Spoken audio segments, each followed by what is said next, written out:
Est-ce que vous savez c'était quoi le thème au mois de février? J'écoute pour voir. Ah, c'était quoi le thème pour le mois de février? Oh, voilà, tous en cœur. Tous en cœur. C'était quoi le thème du mois de février? Amen, amen, amen. Est-ce que vous avez passé du bon temps dans sa présence? Amen. Est-ce que le Seigneur vous a visité? Amen. Il vous a visité. C'est pas est-ce que je ne sais pas, peut-être que non. Il vous a visité pendant ce mois. Amen.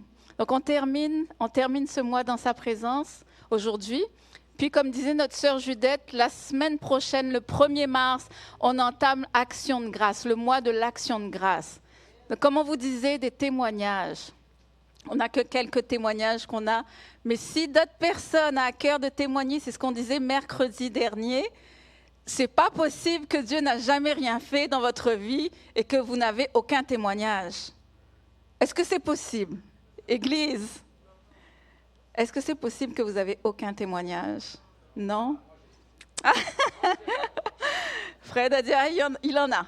Il en a. Est-ce que d'autres personnes dans ce lieu peuvent témoigner de la gloire de Dieu? Levez les mains. Qui est-ce qui dans ce lieu? Ah ben voilà. Bon, on a repéré. On a repéré pour la semaine prochaine. On aura 5 dimanches au mois de mars. Donc 5 dimanches où on va témoigner de la grâce de Dieu et on va lui offrir des actions de grâce. Amen. Mais là, on termine aujourd'hui dans sa présence. On termine ce thème. Ah Seigneur, que j'ai chéri dans mon cœur, vraiment. Dans sa présence, on aime ça, on aime rester là avec le Seigneur. On se disait mercredi dernier, quand on a clôturé, je ne sais plus, oui, c'était mercredi d'avant, pas ce mercredi-là. Puis on se disait, on veut rester sur le mont Horeb. Seigneur, on reste en haut, on ne descend plus. On veut rester avec toi, on ne veut plus redescendre. Mais le Seigneur attend de nous que maintenant on manifeste sa présence. On manifeste ce qu'on a reçu sur le mont Horeb, puis on va et on manifeste sa présence pour ceux qui nous entourent.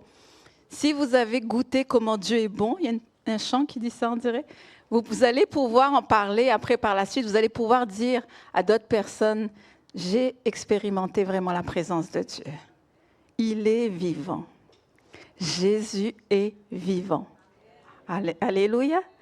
Donc on va pouvoir témoigner de la bonté de Dieu. On va pouvoir témoigner de ce qu'on a reçu dans sa présence.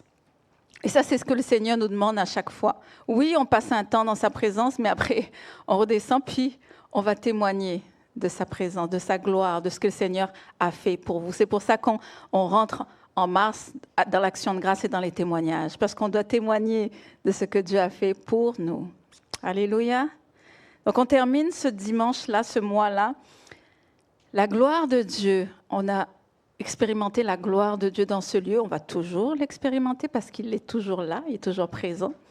Puis on a passé des dimanches où, justement, il y a eu le protocole, ce que le Seigneur nous demande pour entrer vraiment, pour venir dans sa présence et pour avoir un toucher de lui. Puis petit à petit, on a continué avec la foi. On entre dans sa présence avec la foi. Puis on est resté à un moment donné sur le mont Horeb, puis on attendait les révélations de Dieu. On était là, puis on attendait, Seigneur, j'attends que tu me révèles ce que tu veux pour ma vie. Donc on passait des temps dans sa présence le mercredi soir, on était là dans l'adoration. Seigneur, on écoute, me voici Seigneur, ton serviteur, ta servante, écoute, me voici. Et ce matin, le Seigneur me dit, dans sa présence, il y a la puissance de guérison. Il guérit également dans sa présence. Ça se pourrait que pendant ce mois-là, tu as reçu ta guérison aussi, pendant ces temps-là. Tu as pu recevoir la guérison et tu t'es dit, Seigneur, merci, parce que j'avais mal à tel endroit.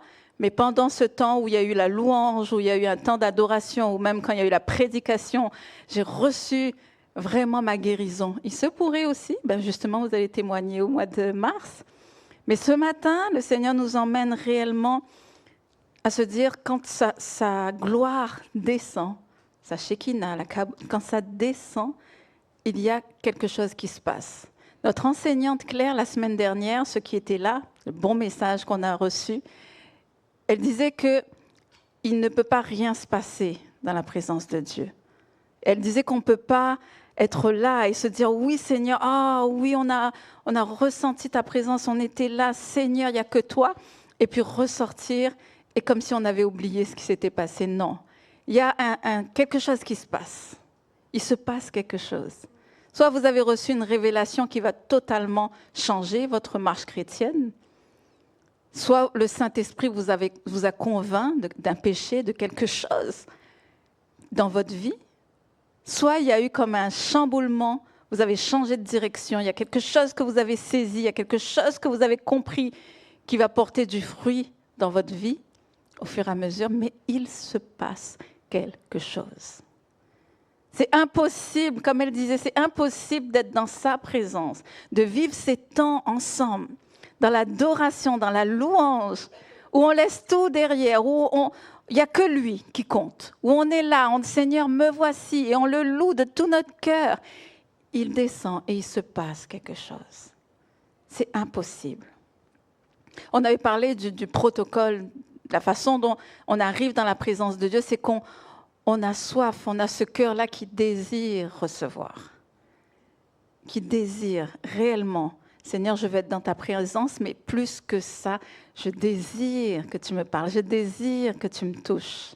J'ai besoin que tu me parles, j'ai besoin de t'entendre, j'ai besoin d'avoir une réponse, n'est-ce pas? Parce que c'est beau de dire qu'on va passer des temps, on va dans la chambre haute, on va passer des temps avec lui, mais en même temps, Seigneur, on attend également de toi. Alléluia. Donc on va prier, on va remettre ce temps au Seigneur. Je demanderai au Seigneur vraiment d'ouvrir nos oreilles spirituelles. Que Seigneur, tu puisses prendre toute la place, Saint-Esprit. Prends toute la place dans ce lieu, Seigneur. C'est vrai que parfois, sur le sujet de la guérison, c'est un sujet parfois où il y a des doutes, où il y a des craintes, Seigneur. Mais ce matin, tu veux parler à ton Église. Tu veux parler à chacun d'eux ce matin, Seigneur. Qu'ils puissent avoir un cœur disposé à recevoir ta parole. Ta parole qui est vie, ta parole qui est esprit. Alors Seigneur, ouvre nos oreilles spirituelles, afin que nous puissions entendre la révélation que tu veux donner ce matin à travers ta parole. Merci Saint-Esprit de m'utiliser, que je sois uniquement le vaisseau, le canal que tu as choisi ce matin, pour que rien de moi ne puisse être mis en avant, Seigneur, mais uniquement ta parole, Seigneur. Au nom de Jésus, on a prié. Amen. Amen. Alors, je vous avouerai que ce matin, toute la semaine, quand je préparais le message, et le Seigneur nous parle de la puissance de sa présence, la gloire de Dieu, la guérison, puis Seigneur, alléluia. Plus je recevais de lui, plus j'écrivais, plus je disais Seigneur, alléluia, oui, amen, amen. Et ce matin, avant de venir, mon fils est malade. Là, je vous avouerai que dans mes pensées, il y a quelque chose qui ne va pas, Seigneur. Ça fait, écoutez, c'est très rare qu'on ne voit pas Maël ici à l'église, là. C'est très rare. Il est là tous les dimanches, je veux dire. Il est là tous les dimanches et ça fait un bon moment que c'est très rare qu'on ne l'a pas vu un dimanche matin avec nous. Puis ce matin, je le vois, vraiment, il a dormi dans le canapé, il a passé une nuit difficile. Puis ce matin, incapable. Oh, je dis Seigneur, et tu m'envoies parler de la guérison. Seigneur. Puis il y a comme une pensée qui m'est traversée l'esprit en me disant, je ne suis pas qualifiée, on va dire, pour venir parler de la guérison divine. Seigneur, quand même. Et même, je me suis dit, je ne suis pas un bon témoignage là de parler. Mais le Seigneur me dit, non, ne marche pas avec la vue. Ne marche pas avec la vue. Il a reçu sa guérison au nom de Jésus. Il a reçu sa guérison au nom de Jésus. Mais je vous avouerai que c'est quelque chose qui peut freiner notre foi. Quand on regarde aux circonstances, quand on regarde ce qu'on vit, on ne sait plus trop. On ne sait plus trop. Seigneur, est-ce que tu guéris encore? On ne sait plus trop. Puis même parfois, quelqu'un qui va être malade, nos proches qui va être malade, qui va demander la prière, on ne sait plus s'il faut dire « Au nom de Jésus, tu reçois ta guérison ». Quand parfois vous voyez que la guérison ne s'est pas faite, là. Donc parfois vous allez dire « Oh, que la volonté de Dieu se fasse dans ta vie ». Alors, on va regarder ensemble. Il faut vraiment qu'on se base sur la parole de Dieu, sa parole. On ne peut rien d'autre de toute façon que se baser sur sa parole. Le Seigneur nous a donné sa parole. À travers sa parole, qu'est-ce qu'on peut chercher d'autre à part sa parole? Oh, non, on ne peut pas. Alors déjà, on va lire Luc 4, 18. 19, c'est Jésus qui parle. Et c'est la vision aussi de l'Église Source de Vie. Quand on vous a donné la vision au tout début de notre ministère, on a donné la vision. C'est Jésus qui parle à ce moment-là.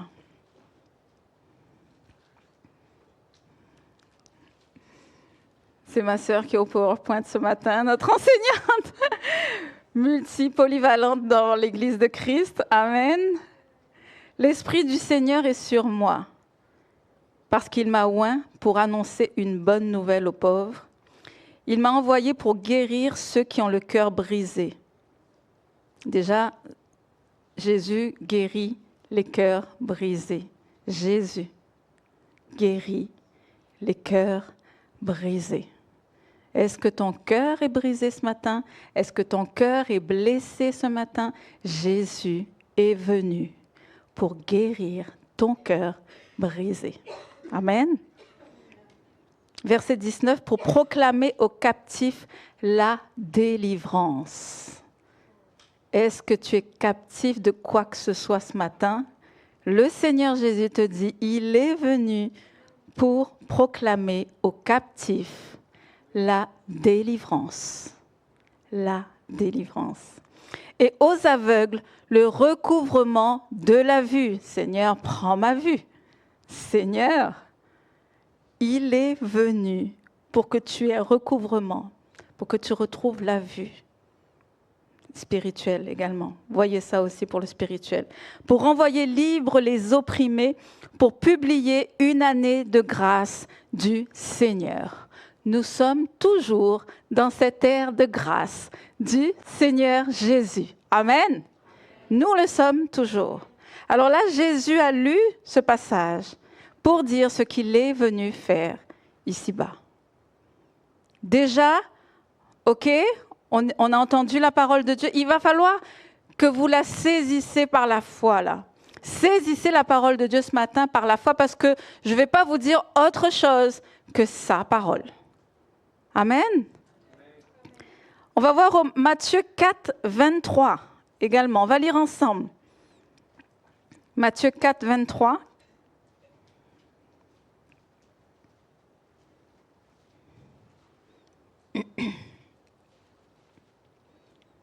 Jésus parcourait toute la Galilée. Il enseignait dans les synagogues, proclamait la bonne nouvelle du royaume et guérissait toute maladie et toute infirmité parmi le peuple. Alors Jésus parcourait toute la Galilée.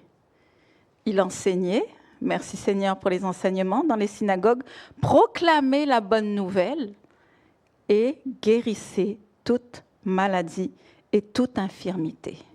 Toute. Là encore, saisissez juste la parole de Dieu. Amen. Encore un autre verset, un autre chapitre, Matthieu 8, 14 à 17. C'est pour que vous bâtissiez votre foi sur la parole de Dieu. Amen. Matthieu 8, 14. Amen. Jésus se rendit ensuite à la maison de Pierre, dont il vit la belle-mère couchée et ayant la fièvre. Il toucha sa main et la fièvre la quitta. Puis elle se leva et le servit. Verset 16, le soir, on amena auprès de Jésus plusieurs démoniaques. Il chassa les esprits par sa parole et il guérit tous les malades. Afin que s'accomplisse ce qui avait été annoncé par Ésaïe le prophète, il a pris nos infirmités et il s'est chargé de nos maladies. Il a pris nos infirmités et il s'est chargé de nos maladies à la croix. Amen. Alors Seigneur, si on lit ces versets, on comprend que tu guéris toute maladie et toute infirmité. Si on reste basé sur ces versets-là, on se dit, Seigneur, là, tu dis que tu guéris. OK? Donc là, on reste là-dessus. Seigneur, tu dis que tu guéris toute maladie. Amen. Alors, à un moment donné, je cherchais, je dis, Seigneur, à quel moment tu n'as peut-être pas guéri? À quel moment? Le Seigneur nous donne quelques passages. Je n'ai pas tous les passages, je vous dis tout de suite. Il y a un passage où le Seigneur n'a pas guéri tous les malades. C'est le passage où il se rendit dans sa patrie. Il n'a pas pu guérir tous les malades. Amen. Encore une fois, on se promène dans la parole de Dieu là ensemble. Donc on regarde ensemble les passages qui parlent de la guérison, qui parlent où Jésus n'a pas pu guérir tout le monde. On va le lire dans Marc 6. On fait de la lecture ce matin. C'est bon? Amen. Marc 6, 1 à 6. Jésus partit de là et se rendit dans sa patrie. Ses disciples le suivirent. Quand le sabbat fut venu, il se mit à enseigner dans la synagogue. Beaucoup de gens qui l'entendirent étaient étonnés et disaient « D'où lui viennent ces choses ?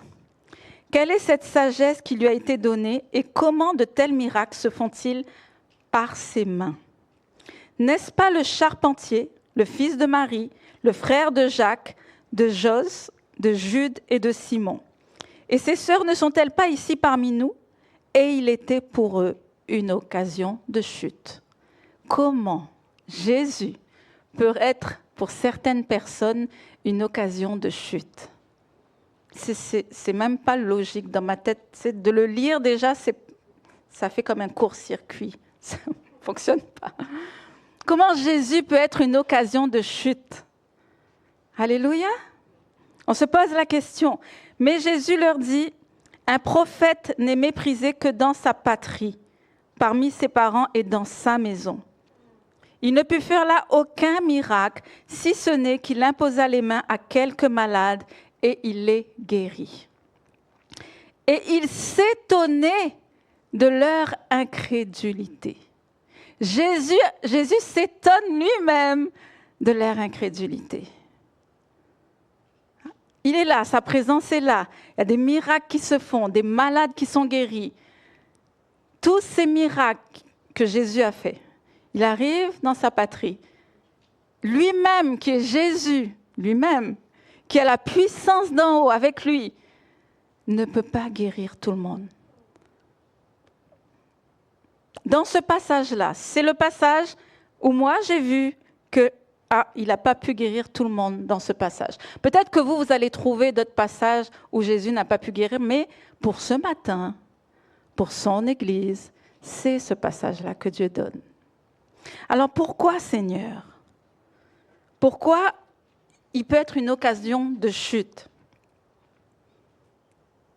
C'est difficile à comprendre de savoir que Jésus a tout pouvoir. A tout pouvoir. Mais là encore, il va falloir activer ta foi. Il va falloir activer ta foi. Ces personnes-là, dans sa patrie, le connaissaient beaucoup, l'ont vu grandir. L'ont vu grandir. Peut-être que quand ils ont vu cet enfant-là grandir, ils ont vu ses parents, ils ont vu ses frères et tout ça. Peut-être qu'en lui, ils ne voyaient pas ce sauveur, ce rédempteur qu'ils attendent. En le voyant grandir, en étant avec lui quand même assez souvent, ça n'a pas créé en eux cette attente de se dire « Ah, il se pourrait que… » Non, non. Ils sont restés sur une mentalité de l'avoir vu grandir auprès d'eux, et de se dire est-ce que réellement une puissance peut sortir de cet homme? Donc déjà, cette familiarité, on peut dire ça, va t'empêcher de recevoir la puissance d'en haut. Déjà, cette chose-là va comme bloquer quelque chose que tu ne vas pas reconnaître en Jésus, la puissance d'en haut.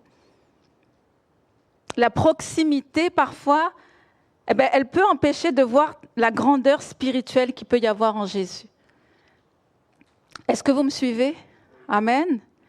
Cette chose-là, ils attendaient le Messie. Tout le monde attendait le Messie en ce temps-là.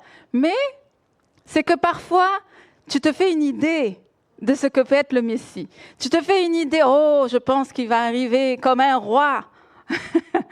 Un roi avec toute sa parure, avec le tapis rouge. Et ils ont voulu rester dans cette mentalité. Ils n'ont pas voulu essayer d'ouvrir justement leur oreille spirituelle, leurs yeux spirituels pour voir est-ce que c'est celui que Dieu a envoyé, est-ce que c'est le Messie? Non. Ils n'ont pas voulu le recevoir. Alléluia. Ça crée parfois cette incompréhension de Jésus, parce que Jésus disait qu'il était étonné. Il était étonné de leur incrédulité. Il était étonné. Et ces personnes-là sont restées comme... Parce qu'en bout de ligne, s'ils ont persisté dans leur manière de croire, de se dire non, il ne peut rien avoir de bon de Jésus, parce qu'on le connaît. On le connaît, c'est impossible. Et là, en restant campé sur cette conviction, sur cette mentalité, à un moment donné, tu ne peux pas faire marche arrière par rapport à ton ego, par rapport à l'orgueil qui est là, qui se dit « Non, je ne veux pas croire que c'est lui. Je ne veux pas me rabaisser pour croire. » Et ça, c'est quelque chose, des fois, dans ce passage-là, que Dieu nous montre, qui peut faire un obstacle à ta guérison. Amen. C'est pour ça que parfois on regarde la parole de Dieu, on se dit Seigneur, ok, ta parole dit ça, ta parole dit que tu guéris, ta parole dit que tu guéris tous les malades. Mais quand vous parcourez la parole de Dieu et que, là il y a quelque chose que je dois comprendre. Puis vous continuez à méditer la parole de Dieu et le Seigneur vous montre des choses. Vous n'avez pas besoin d'aller chercher une prophétie qui vous vient de je ne sais où. Merci Seigneur. Merci Seigneur, les prophètes qui sont là, qu'il a établis. Alléluia. Mais parfois, si vous ne pouvez pas aller voir un prophète ou avoir une prophétie, dans la Bible, dans sa parole, Dieu vous parle. Dieu vous parle à travers sa parole. Et à ce moment-là, ça signifiait qu'ils ne voulaient pas reconnaître son autorité divine. Ils ont préféré, écoutez bien, le rejeter plutôt que de remettre en question leur idée et leur conviction. Ils ont préféré rejeter Jésus plutôt qu'admettre qu'il est vraiment le Fils de Dieu, que c'est le Messie. Et là, Jésus nous dit qu'à travers ça, c'est impossible. D'autres, c'est écrit dans la parole, il a pu quand même imposer les mains à certains malades et ils ont été guéris. Parce que ces malades-là, ils sont venus rechercher leur guérison. Ces malades-là ne sont pas restés campés. Oh, on ne sait pas, non, je ne pense pas. Non, s'il a pu imposer les mains à ces malades, ils ont été guéris parce qu'eux, ils sont venus vers Jésus. Amen. Alors dans ce passage, on se dit, Seigneur, montre-nous. Seigneur, que tu ouvres vraiment mes oreilles spirituelles. On ne peut pas avoir toute la connaissance, d'accord? Mais on peut connaître ce que Dieu dit dans sa parole. On peut uniquement proclamer, parler de ce que sa parole dit. Uniquement sa parole. Alléluia. On va voir la femme à la perte de sang. C'est quelque chose qu'on a souvent dit à l'Église. Mais on va le lire ensemble. Marc 5, 24 à 34.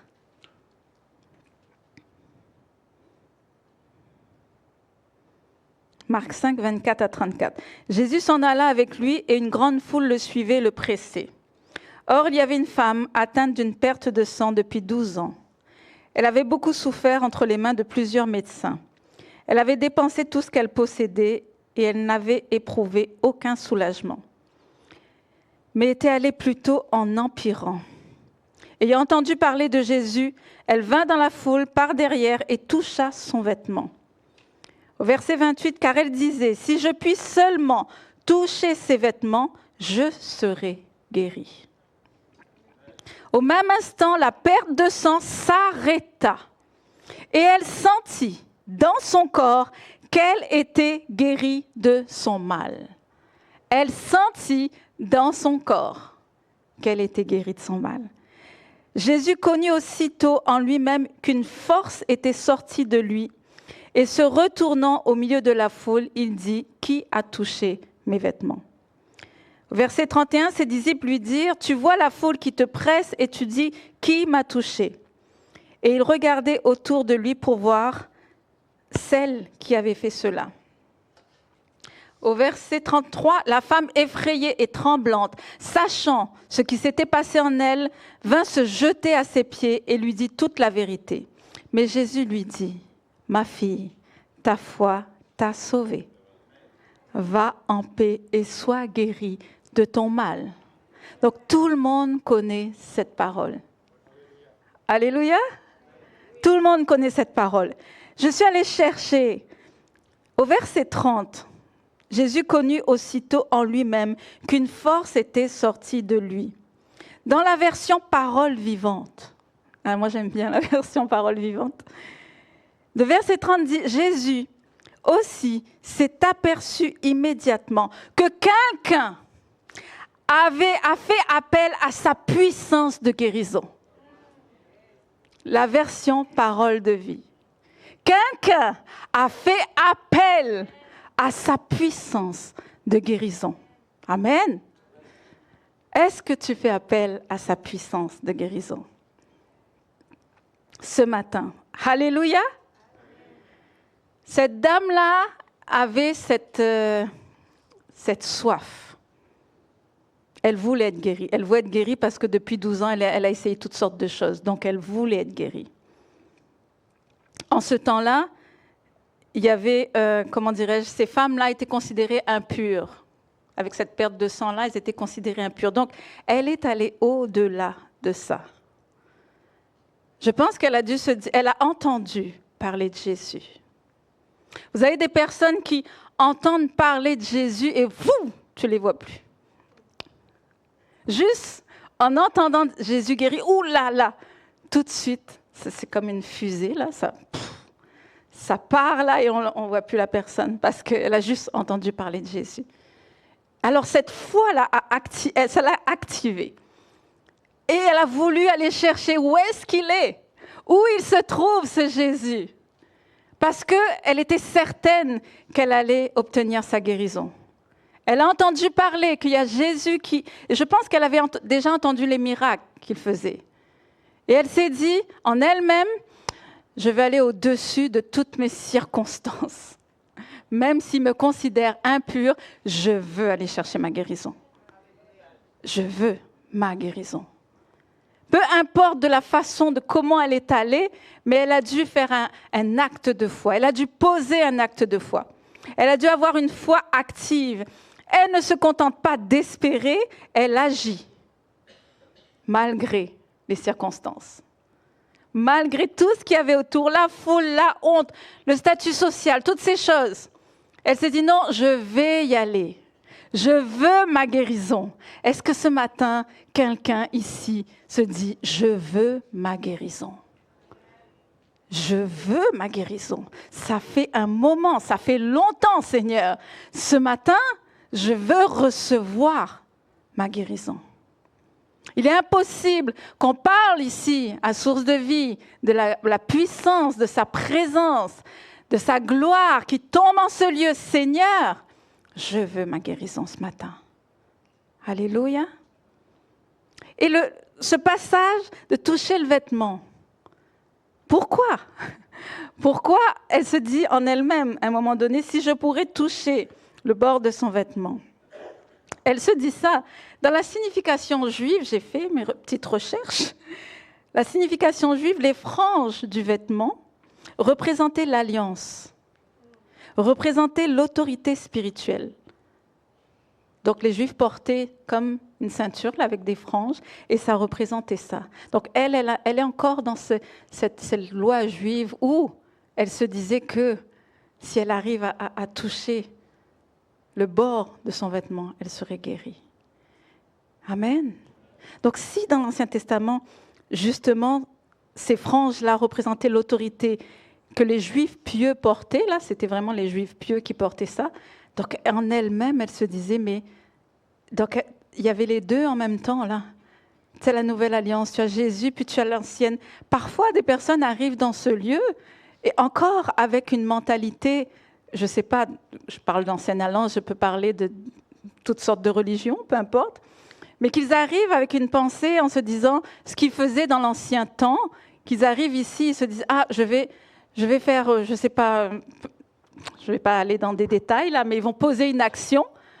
Mais en même temps, ils ont la foi que Jésus va les guérir.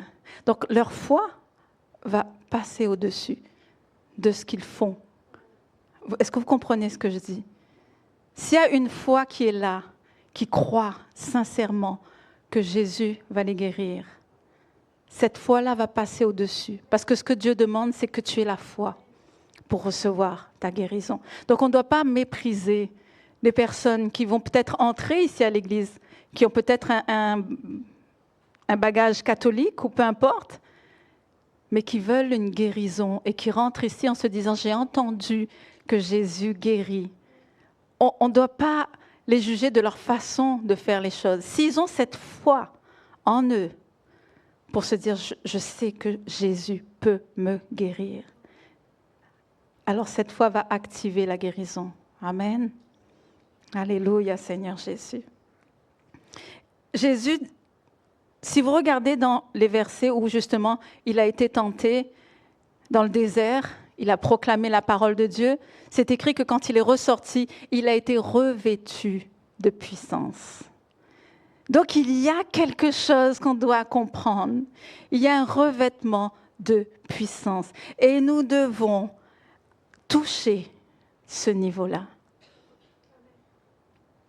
Il y a comme un transfert qui se passe. Il n'y a pas uniquement la présence de Dieu, mais nous aussi, nous devons arriver à pouvoir toucher le vêtement de Jésus. Donc aujourd'hui, c'est se dire, Seigneur, je veux réellement un toucher de toi.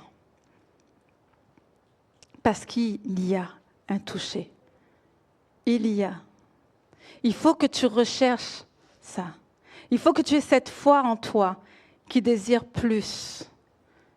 Elle dit qu'elle a ressenti dans son corps qu'elle était guérie de son mal. Vous devez ressentir dans votre corps qu'il s'est passé quelque chose. Il s'est passé quelque chose. Mais continuez à avoir la foi que même en sortant d'ici, même si vous vous dites « Ah, je ne pense pas que j'ai été guérie. » Non, non, non. Tu dois avoir cette foi de te dire « Seigneur, je crois que tu guéris. Je crois que je peux recevoir ma guérison ce matin. » Alléluia. Cette action de toucher le vêtement, il y a une action à poser. Il y a une action à poser. Tu dois te dire, tu dois avoir cette foi-là de te dire, je veux ce transfert. Je recherche la puissance de la guérison. C'est ça que je veux, Seigneur. C'est ça qui m'attire, c'est ça qui me donne cette soif-là de venir dans ta présence. Je viens dans ta présence, mais je ne veux pas uniquement avoir des petits frissons et me dire « Ah, c'était bon ». Non, Seigneur, je veux toucher le bord de ton vêtement. Je veux aller jusque-là, Seigneur. Je veux ce transfert de ta puissance. C'est ce qu'il dit au verset 30. Fais appel à sa puissance. Quelqu'un a fait appel à ma puissance de guérison. Fais appel ce matin à sa puissance de guérison dans ta vie. Amen. Alléluia, Seigneur. Donc, il y a eu la soif. Tu dois aller vers lui et chercher d'une manière assoiffée de l'atteindre. Cette soif-là, nourris cette soif-là en toi. La foi, elle n'a pas douté en elle. Elle savait qu'elle allait obtenir sa guérison. Puis l'action, elle voulait sortir de cette condition. Elle a dû poser un acte de foi. Tu dois poser un acte de foi. Ta foi ne doit pas être passive. Tu dois poser un acte de foi. Et tu dois avoir cette hargne-là de te dire que ce matin, c'est terminé. Dieu guérit encore aujourd'hui.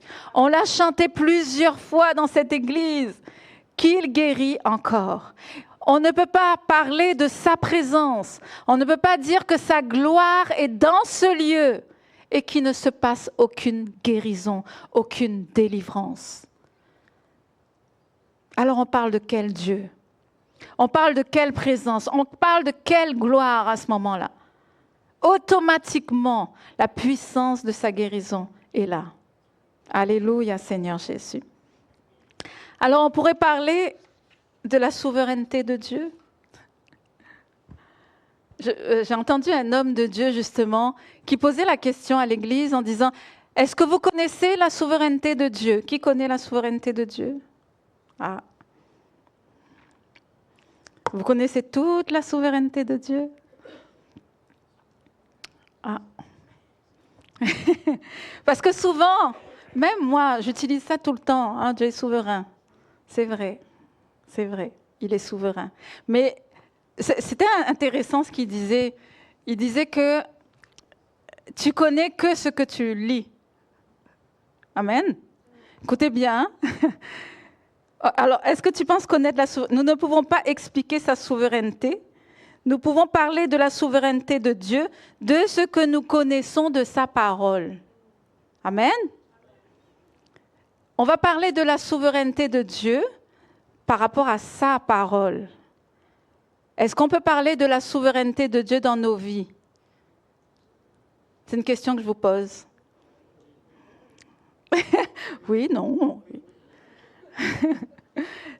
On va essayer de comprendre ensemble. Alors parfois, on va dire que sur certains aspects, on va dire que Dieu est souverain. Mais est-ce que quand tu dis Dieu est souverain, c'est que tu acceptes la situation?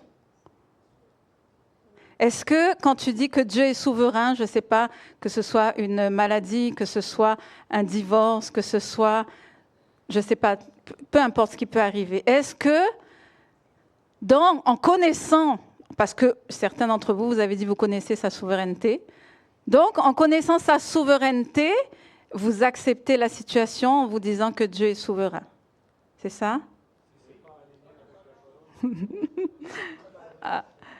Tony vient de dire, si ce n'est pas aligné à la parole de Dieu, non. Amen. Alors, c'est vrai qu'on connaît la souveraineté de Dieu. Je vous donne un exemple. L'homme paralytique à la piscine de Bethesda, où Jésus est allé le guérir, il y avait plusieurs autres malades. On pourrait se dire, là, il arrive, il en guérit un, puis il laisse tous les restes, là, malades. Donc là, dans ce passage-là, c'est comme s'il y a une zone d'ombre. Oh, c'est comme une zone là qu'on ne connaît pas. Il a guéri le paralytique, mais il n'a pas guéri les autres qui étaient là. Amen. Donc à ce moment-là, on peut se poser la question, mais c'est une zone qu'on ne connaît pas. Cette partie, cette zone d'ombre-là, on ne connaît pas. On va connaître uniquement la souveraineté de Dieu dans ce qu'on lit dans sa parole. Amen. On va suivre vraiment ce que Dieu dit dans sa parole. Ok, il a dit ça, il y a des promesses, il y a ça. Il a parlé de l'incrédulité, il a parlé de ça qui va peut-être bloquer ça. Donc nous, que nous sommes chrétiens, tout le monde ensemble, là, on va lire sa parole, puis on va connaître, ah, là il a fait ça, ah, là il a fait ça. Mais Dieu ne nous donne pas de comprendre tout. on ne peut pas comprendre tout. Et il ne veut même pas nous faire comprendre tout. Donc, alors, qu'est-ce qu'on fait à ce moment-là? Est-ce qu'on va comme se dire, bon, il ne parle pas, il ne fait pas, donc je donne une conclusion. Et c'est la souveraineté de Dieu. Est-ce qu'on va se dire, bon, il ne parle pas, j'entends pas, est-ce que je vais aller chercher dans sa parole, quand Dieu ne parle pas, est-ce que c'est parce qu'il ne veut pas faire telle chose, il ne veut pas faire telle chose? Est-ce que c'est Dieu, la souveraineté de Dieu qui t'a montré dans sa parole? C'est ça que je vais essayer de vous faire comprendre. Souvent, on dit dans cette église qu'on doit faire la paix avec l'incompréhension. Souvent, on le dit. On le dit, on ne comprend pas ça, on ne comprend pas ça, on ne comprend pas ça. Mais si on reste là-dessus, ça va être très compliqué. Si on reste sur cette incompréhension de se dire, Seigneur, ok, il y a ça, mais je n'ai pas vu ça. Je pense que quand on va arriver là-haut, comme disait, je ne sais plus si c'est notre frère Fred qui disait qu'il va avoir une réunion, un rendez-vous avec Dieu pour tous les questionnements qu'il avait sur terre qui n'est pas donné de répondre. Mais on va comprendre quand on sera là-haut. Je sais que c'est difficile, je sais que certains vont se dire, mais quand même. Mais il nous a donné uniquement sa parole. Ce matin, à part sa parole, je vous dis sincèrement, à part sa parole, dans sa parole, vous ne pouvez pas chercher de réponse ailleurs. Dieu va pouvoir te parler, oui, il te parle par des visions, il te parle aussi dans des songes. Dieu va pouvoir te parler, merci Seigneur, il va confirmer par la suite, parce qu'il confirme toujours. Mais tu ne peux pas aller chercher des réponses qui ne sont pas dans sa parole. Amen. Je sais que c'est très compliqué de se dire, Seigneur, mais pourquoi ça? Mais si tu restes là-dessus, tu ne pourras pas recevoir ce que Dieu a prévu pour ta vie. Ce que Dieu a mis en œuvre devant toi. Par devant toi, plus loin devant toi. Mais à ce moment-là, il faut que tu marches, que tu continues à marcher. Que tu continues à marcher sur les obstacles, à marcher sur ce que tu ne comprends pas. Dieu est là. Il est de l'autre côté. Il te tend la main. Et il te dit, marche mon fils, marche ma fille. Oui, mais c'est comme Pierre sur l'eau. Il était sur l'eau, puis il était vraiment dans la foi quand il a commencé à marcher. Puis à un moment donné, il a regardé, oh là, oh. Mais le Seigneur te dit, non, continue à marcher. Ma grâce te suffit. C'est ce que je connais de la parole. Ma grâce te suffit. Continue, avance. Médite ma parole. Tout ce que tu ne comprends pas ici-bas, là-haut, peut-être, tu vas le comprendre. Mais ici-bas, continue à marcher, continue à me louer, continue à célébrer mon nom, continue à vouloir ta guérison, continue à vouloir ta délivrance, continue à déclarer les bénédictions de Dieu sur ta vie. Parce que c'est ce que je connais de la parole. C'est ce que je connais de la parole.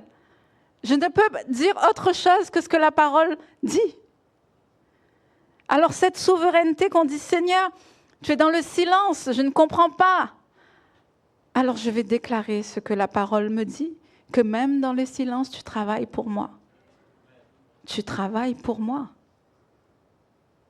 Même si je ne t'entends pas, tu travailles pour moi et tu me demandes de rester dans le repos, dans le calme, dans la confiance. C'est ce que tu me demandes. C'est ce que la parole nous dit. Et il ne nous dit pas que quand on n'entend pas ou qu'on n'en comprend pas, on est là dans notre esprit, dans nos pensées, puis il y a plusieurs choses qui arrivent, puis c'est le total dans notre pensée, là, le brouillard. Non, il nous dit, reste calme. Reste dans la confiance. Et il nous dit qu'il est avec nous. Qu'il est avec nous. Donc ce matin, c'est ce que le Seigneur nous dit ce matin. On doit réellement plonger nos regards dans la parole de Dieu. Parfois, c'est vrai qu'on se dit, je veux plus. La parole, oui, mais je veux recevoir plus. Oui, dans sa présence, ensemble, là, tu es en train de le louer. Tu veux un toucher de lui, c'est ce qu'il va faire. Tu demandes au Seigneur plus, il va te donner plus. C'est ce qu'il va faire. Mais dans ta marche chrétienne, si tu as besoin d'avoir une prophétie, si tu as besoin de savoir, Seigneur, c'est quoi la prochaine étape? Seigneur, c'est quoi que tu attends de moi? Seigneur, c'est quoi ce qui se passe aujourd'hui dans ma vie? Expose-lui ta vie, il la connaît déjà. Qu'est-ce qu'il va te dire, Dieu? Il ne va pas te dire autre chose que sa parole. C'est pour ça que souvent, quand on traverse des temps difficiles et qu'un frère ou une sœur arrive pour te dire « Oui, mais le Seigneur a promis qu'il est avec toi. » Oh, parfois ça nous irrite. « Oui, mais là, il n'est pas là. » Là, je ne le vois pas. Qu'est-ce que vous voulez que les frères et sœurs vous disent d'autre? Pauvre toi. Ils vont vous dire la parole, même nous qui traversons des temps difficiles. Le Seigneur nous utilise pour justement parler de sa bonté à quelqu'un d'autre. Alors que nous-mêmes, notre situation est toujours de même. Ce matin, je me réveille, mon fils est malade, tu vas parler de la guérison divine. Ah, Seigneur. Ton fils a sa guérison au nom de Jésus. C'est la parole de Dieu. Alors, je ne vous dis pas que dans mes pensées, ça a été tout de suite, hop, j'ai bondi dans la foi, l'autorité. Seigneur, mon fils est guéri, j'y vais. Non. Non. Il y a les pensées qui ont commencé à venir. J'ai demandé à mon mari, à ma sœur de prier pour mes pensées. Parce que oui, parfois, l'ennemi va être là, il va te dire « Oh, mais non, tu vas parler de la guérison, mais ton fils n'est pas guéri. » Plein de choses qui peuvent se passer dans ta tête. Mais si tu prends l'épée, la parole, et que tu dis « Seigneur, tu as dit, Seigneur, que tu guéris toute maladie. Je ne peux dire autre chose que ça. Même si c'est des choses que je ne vois pas là, je ne peux rien dire d'autre. Est-ce que tu peux dire autre chose? » Alléluia. L'incompréhension, fais la paix avec ça. Fais la paix avec ça, une bonne fois pour toutes. Reste sur ce que Dieu dit. Alors, la dernière chose, c'est, j'ai remarqué dans tous ces passages que la maladie n'est pas ton identité. Pourquoi le Seigneur, regardez bien, dans sa parole, il n'a pas donné de nom. Il n'a pas donné de nom paralytique. Il n'y avait pas de nom. Il n'a pas donné de nom à la femme adultère. Il n'a pas donné de nom au démon. Il n'y avait pas de nom. Le démoniaque, la femme adultère, il n'y a pas de prénom. Parce qu'il ne veut pas que tu t'appropries ça. Ce n'est pas ton identité. À travers ça, il a voulu te montrer, ce n'est pas ton identité. Amen. Tu ne dois pas t'approprier cette maladie. Tu ne dois pas t'approprier cette femme adultère. Ce n'est pas ce que tu es en Christ. Alors, tu dois vraiment te positionner dans ton identité. S'il n'a pas donné de nom à ces personnes, alors pourquoi moi, je vais m'approprier ces mots-là? Non. Non, ce n'est pas ce que je suis en Christ. Ce n'est pas mon héritage. Ce n'est pas mon héritage. Si le Seigneur nous l'a montré à travers sa parole, aujourd'hui, alors nous devons dire non, Seigneur, ce n'est pas mon héritage. Je veux croire, Seigneur Jésus, que non, je suis né de nouveau, je suis justifié par ton sang, je suis guéri par tes meurtrissures. Nous devons déclarer notre identité en Christ et non pas ce que les autres peuvent dire ou les circonstances peuvent dire que nous sommes. On doit se lever dans notre identité, se lever dans notre identité et ne pas s'approprier cette maladie, de se dire « Ah, ben moi j'étais connue pour être la personne qui était malade, qui avait un cancer. » Oui, on va témoigner de ce que Dieu a fait dans ma vie. Mais quand on va me regarder, on va regarder ce que le Seigneur a fait à travers la vie de Josie. Ce que le Seigneur a fait à travers la vie de Lucas, ce que le Seigneur a fait à travers la vie d'Anne-Marie, de Loana. On va regarder ce que le Seigneur a fait. Et on va pas m'appeler, moi, tu meurs. Non. Non.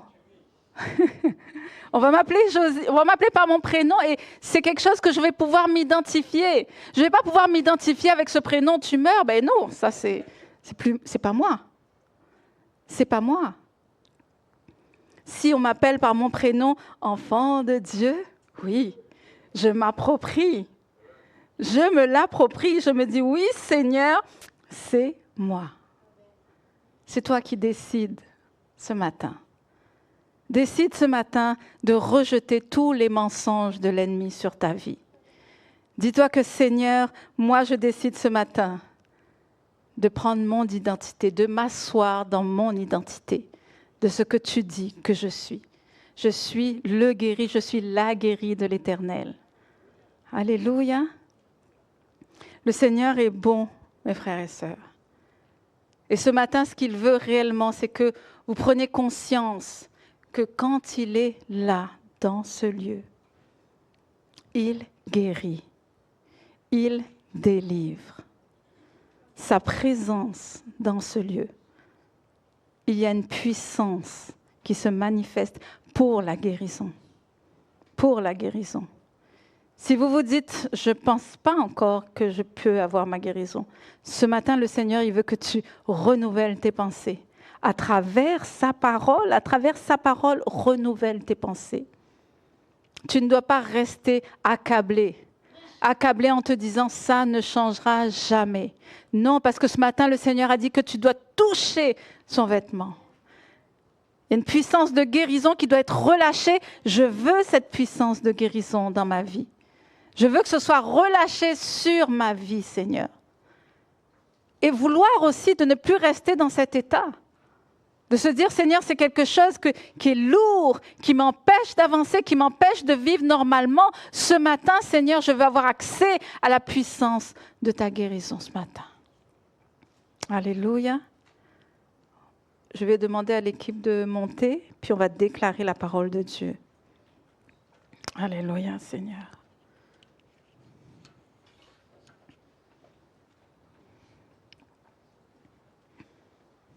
L'ennemi ne veut pas que vous découvriez qui vous êtes en Christ. C'est pour ça qu'il y aura souvent des pensées qui vont être autres de ce que le Seigneur dit de vous. Souvent.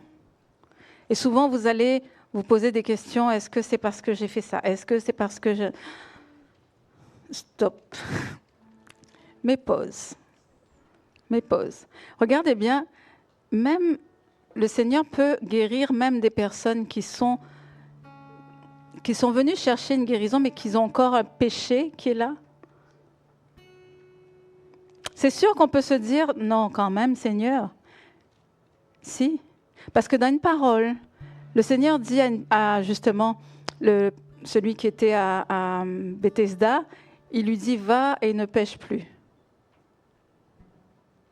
Donc, ce qui veut dire qu'il peut te guérir, mais il te dit de ne pas retourner dans le péché, par contre.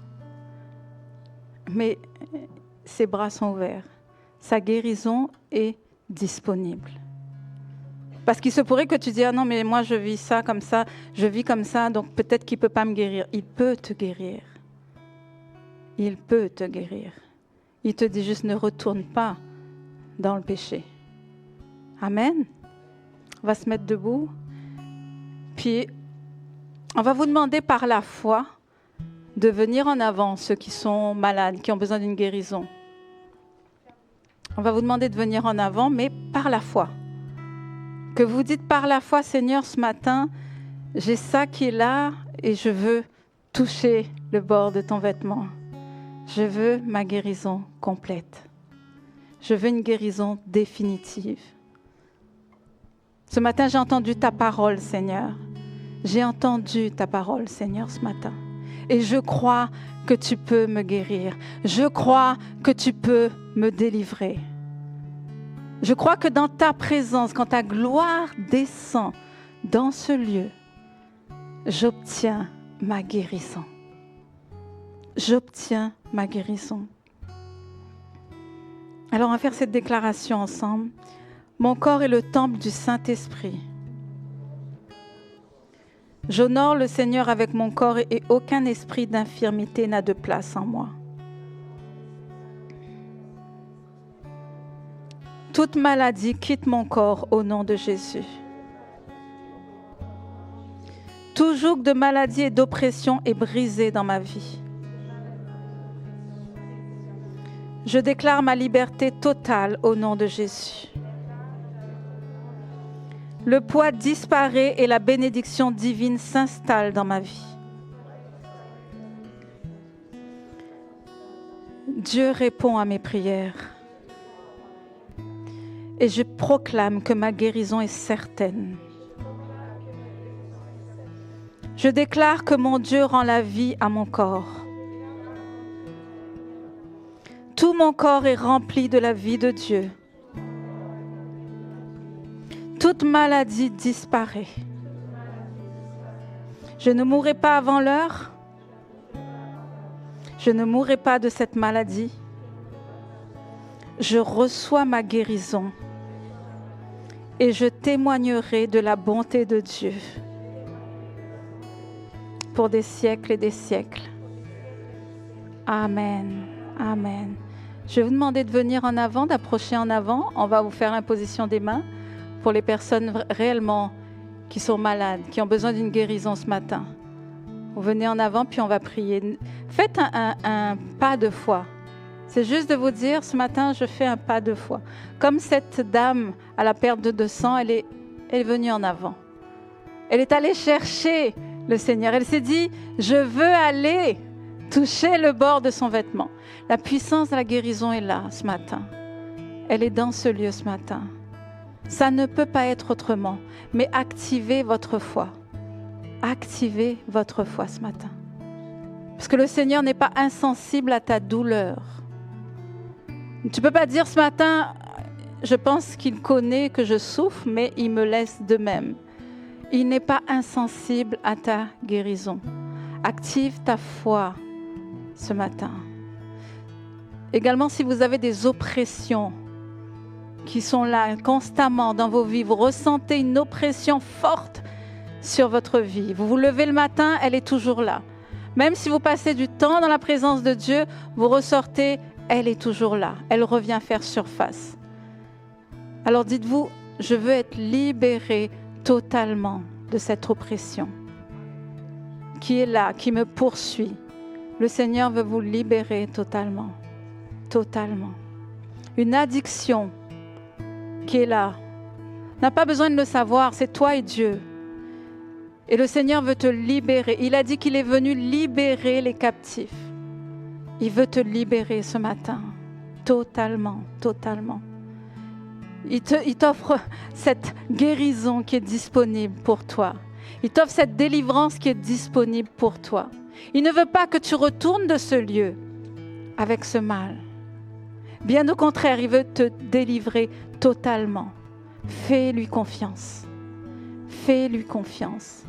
Ce matin, c'est ton pas de foi qui l'attend.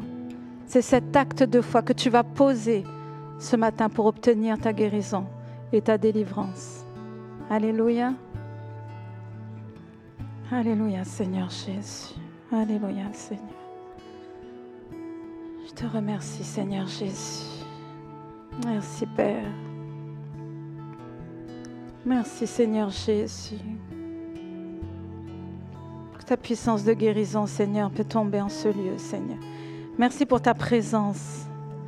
Merci pour ta présence. Merci pour ta gloire, Seigneur. Merci pour ta gloire, Seigneur, dans ce lieu. Seigneur, nous allons chanter ta Shekinah, Seigneur, ta gloire, Seigneur, qui descend dans ce lieu, Seigneur. Et ta gloire, Seigneur, quand elle est là, Seigneur, ne peut faire autrement que guérir, que toucher, que délivrer totalement. Au nom de Jésus. Au nom de Jésus. Alléluia.